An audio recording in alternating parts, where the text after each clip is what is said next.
There are many forms of motorsport, from humble go-karting all the way up to Formula One, but not all of them are about simply going as fast as you can. I'm here in the wilderness of Alaska to try my hand at something that is completely different. I'm here to try road rally. Whoa. Did this long enough, we'd actually be pros, maybe. How to get a headache. That's what this should be called.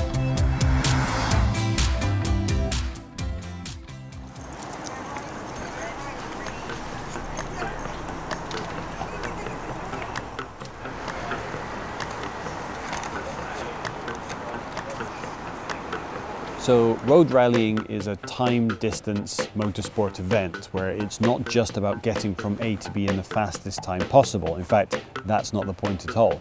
The point is to traverse the route in a very exact way, hitting exact mile markers, traveling the exact right amount of distance at the right average speed to hit a checkpoint at exactly the right time. And you get scored on how accurately to that timing you arrive at each checkpoint. We're about to embark on the first leg of the road rally in our Chevy Cruze, which I've decided to call Tom because, you know, cars can have guy names too, and that means this is Tom Cruze. So we had the Chevy Cruze, which was named Tom Cruze by Drew.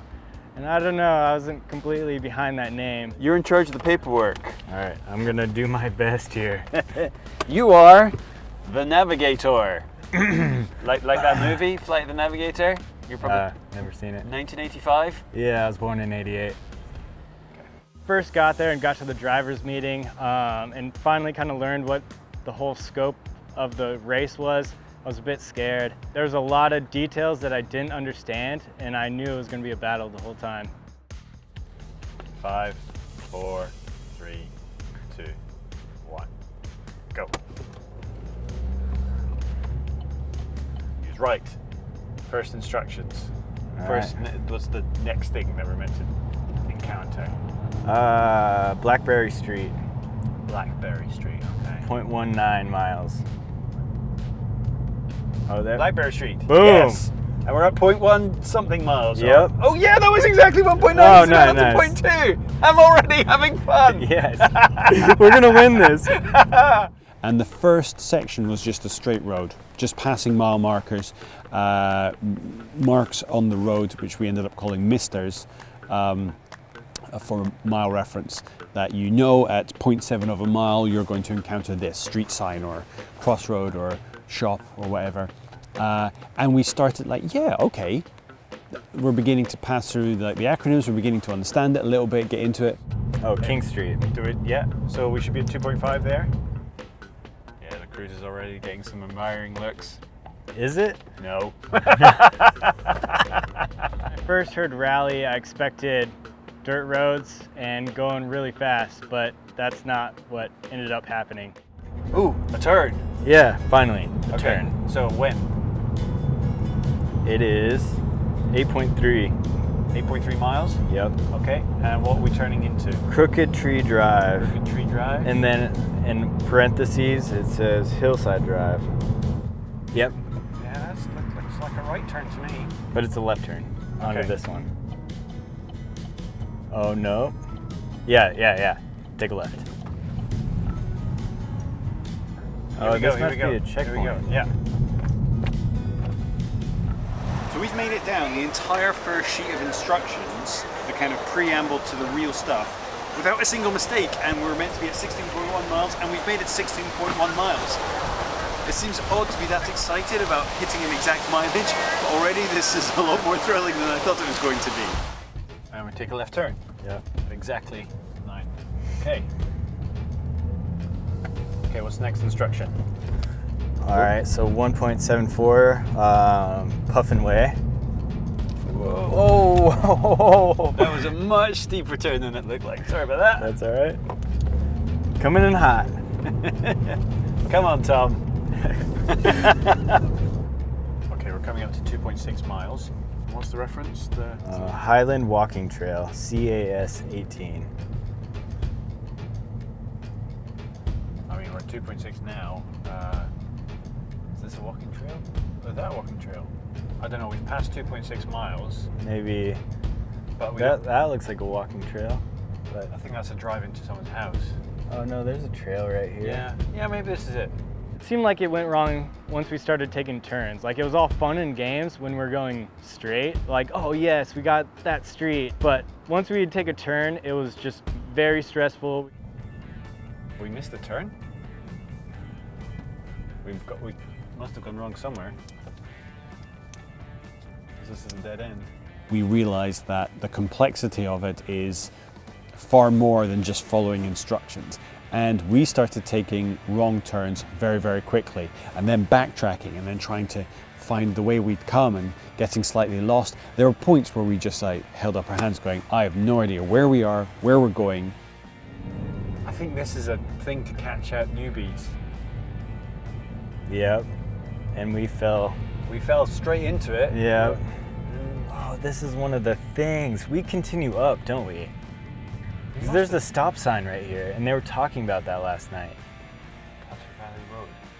Yeah, take a right here. Okay, so if what are we looking for now? We saw Puffinway, so we're looking for CZT. Yeah, the Highland Walking Trail. Highland Walking Trail, Yeah. okay.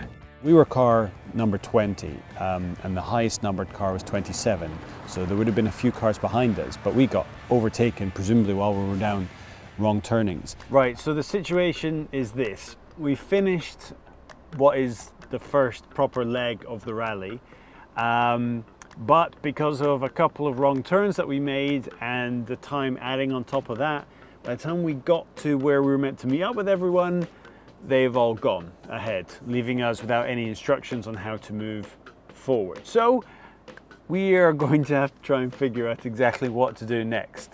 So we may have been a little bit overconfident to start based on the fact that the first set of instructions only included 2 left turns. There's definitely a sneaky element to the instructions that would allow you to make mistakes quite easily, and we did. So we are going to figure out what we're going to do and move on to the next leg.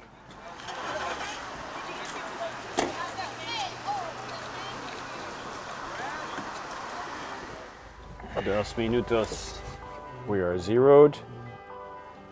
Okay, and close enough, let's go. I think as we got into the car the second day, we were a little bit more hopeful. Definitely getting our feet under us a little bit.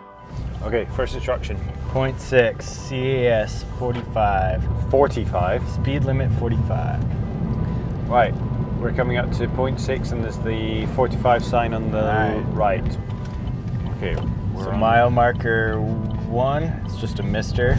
2.36. 2.36, Mr. Mile marker. Mile 1. Mile 1. We did start to get a feel for the abbreviations. We started getting, not the lingo down, but we started developing our own vernacular. We were able to communicate with each other in acronyms, and we started to understand how the instructions wanted us to act. All right, 3.6, CAS 45. Okay, and what's after that? There's a Mr. Rocks at 4.14 mile. Yep. Okay. Okay. So Rocks. Oh, there's a checkpoint. Okay. All right. Found a checkpoint. We were really committed to doing better on day 2. We really had an idea of how the instructions worked, but not just about following the instructions. Now we were really thinking about averaging our speed correctly and trying to maintain the right timings. And we thought we were doing really, really well. Okay, so they're doing very well, the car in front of us, so we're good to be a minute off them. Okay. So let me just pull where I can see them and make sure we pull away a minute after they do. Okay, 0 out.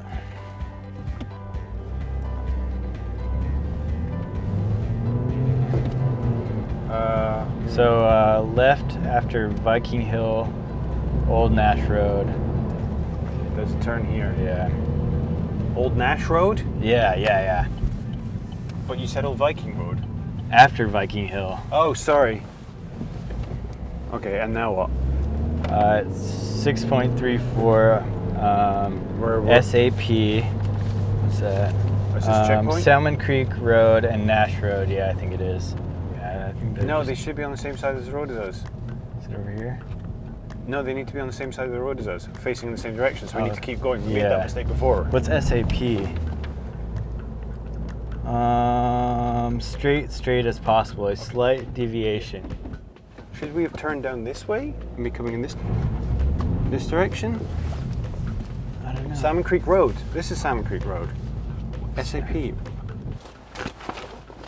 As straight as possible means fucking turn your car around. When it was going well, we were both like, brilliant. But then when stuff goes wrong, it's really easy to start blaming each other. And we never said it out loud, but I shot him some dirty looks a couple of times.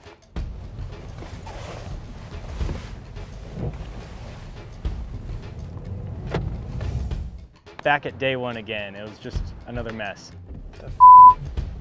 This is Salmon Creek Road. Yeah. What, and we need to zero at the crossing of this and what? Nash Road. Okay. So here we think. Yeah. Zero it here. Zero it here. It's like Scooby-Doo. Cars just going back and forth, people getting lost all over the shop, and we got a little bit frustrated. Where are they going? I have no idea. Your guess is as good as mine. Okay, what am I looking for? 0.18 Salmon Creek. Is that Salmon Creek? Could be. Then at 0.8, Mr. City of Seward Historic Woodlawn Cemetery. Now we're coming back the way we came. Yeah.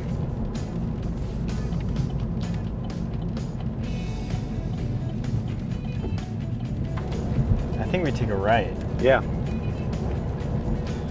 And zero out. Okay, I'm going to zero it here. There it is. I think this would be the great place to birth a divorce. This will be the 4th time we've gone past this checkpoint station. Or were we supposed to come here twice? Yeah. Do you think we're supposed to go there twice? No, that makes no sense. Yeah. No, we weren't meant to stop here. We were meant to pass it twice though, which kind of makes sense. Yeah. And there's definitely something burning. We ended up 2nd from bottom, so even worse than we'd done the day before. But we had one part of one leg where we did okay. Now it's a small victory, a tiny thing, where just between one checkpoint and another that we arrived roughly, possibly within a minute or two of when we were meant to get there.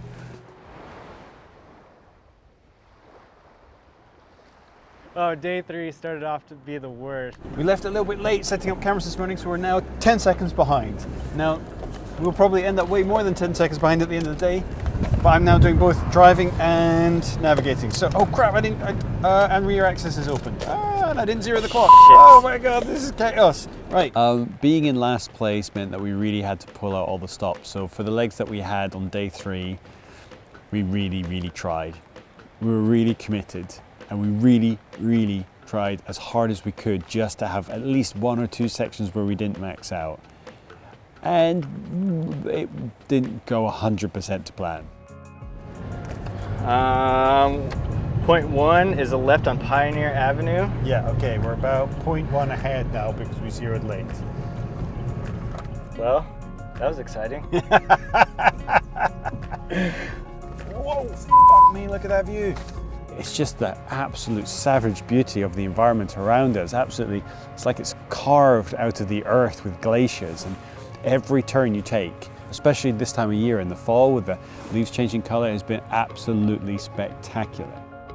So we're finding the route today, but today that's not enough.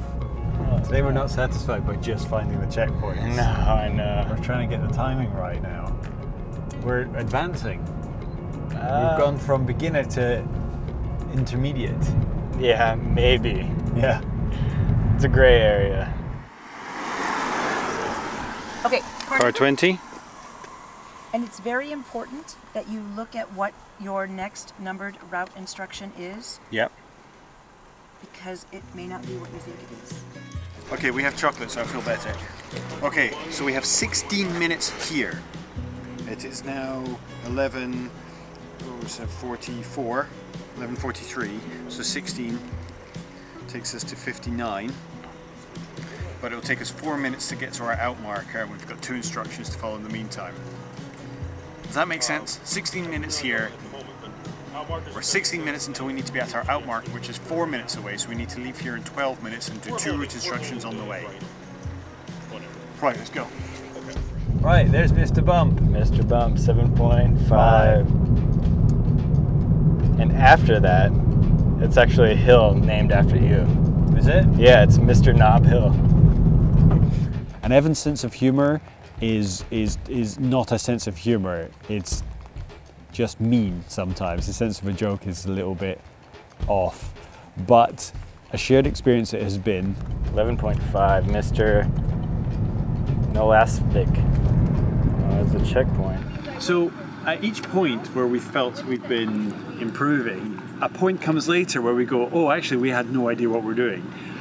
Today, we've actually figured out much of what these slips mean. On the first day, we didn't even get them because we missed all the checkpoints. On the second day, we got them and we were just happy that we got them. And now we're actually beginning to read them and understand them a bit more. Okay. Stick that somewhere. That's what she said. Oh my God, it's descended into that's what she said. Next one is 19.4, Mr. North Anchor River, before blinker into Coastal Realty parking lot.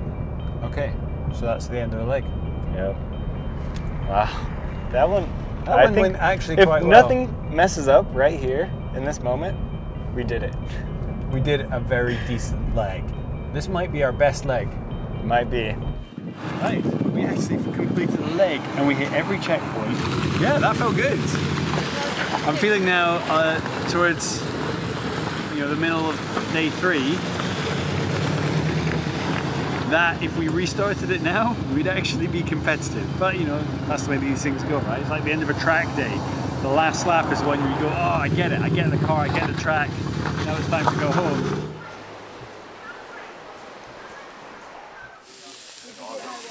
And it wasn't until we had to... Just terrified. So it's the end of day 3, and although the scores are still being calculated, I think it's still a safe bet that we're going to be close to the bottom. And you know what? I don't really care. We've had a great time with great people, met new friends. I'd never given road rallying the time of day as a motorsport, never really considered it to be something I would enjoy. But quite frankly, now all I can think about is when I could have another go. The real star here though has been Alaska, this savagely wonderful place on the outskirts of the world, a place I never thought I'd ever get to visit, but now I've had the chance to do. And doing it in road rally probably was one of the best ways to see it, and I can't wait to come back.